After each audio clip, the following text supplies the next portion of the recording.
আসসালামু আলাইকুম এভরিওয়ান। আমি ছোট্ট একজন মানুষ কিছু মূল্যবান গুরুত্বপূর্ণ কথা নিয়ে আপনাদের সামনে হাজির হয়েছে। শ্রমিক ও মালিক পক্ষের পারস্পরিক নির্ভরতা, যেখানে একজন অন্যজনের পারস্পরিক কর্মপরিবেশের ন্যায্য মজুরি ও নিয়মিত প্রশিক্ষণ, শ্রমিকদের অধিকার ও মালিকেদের পারস্পরিক সম্মান, সময় মতো বেতন পরিশোধ এবং স্বার্থের বাইরে কাজ না দেওয়া।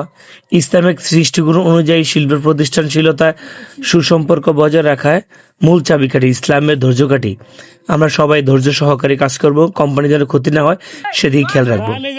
পারস্পরিক নির্ভরতা, মালিকের পুঁজি ও শ্রমিকদের মেধা শ্রম উভয় মিলেই উৎপাদন বৃদ্ধি পায়।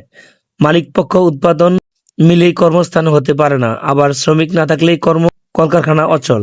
নৈতিক ও মানবিক সম্পর্ক, মালিক শ্রমিকের নিজের ভাইয়ের মতো মনে করবে, একে অপরের অন্ন বস্ত্রের সুযোগ করে দিবেন। একে অপরের সম্মান করা মানবিক সমাজের পরিচয়। শ্রমিকদের অধিকার, আমাদের ইঞ্জিনিয়ার শামসুজ্জামানের প্রতি দোয়া ও শুভকামনা। আমাদের প্রত্যেকটা শ্রমিক ওয়ার্কারের পক্ষ থেকে সাদর আমন্ত্রণ, শুভেচ্ছা, অভিনন্দন। আমার প্রিয় স্যারের প্রতি সবাই দোয়া করবেন।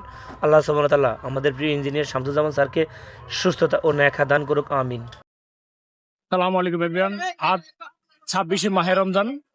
আমাদের A1 floor microfibre group limited পক্ষ থেকে আমাদের শামসুজ্জামান স্যার আমাদেরকে ঈদ সামগ্রী উপহার দিয়েছেন। প্রত্যেকের হাতে হাতে একটি করে পার্সেল আমরা অবশ্যই পেয়েছি। আমরা অনেক অনেক শুকরিয়া জ্ঞাপন করছি। আলহামদুলিল্লাহ, অনেক অনেক শুভেচ্ছা। সবার প্রতি দোয়া, ভালোবাসা থাকবে।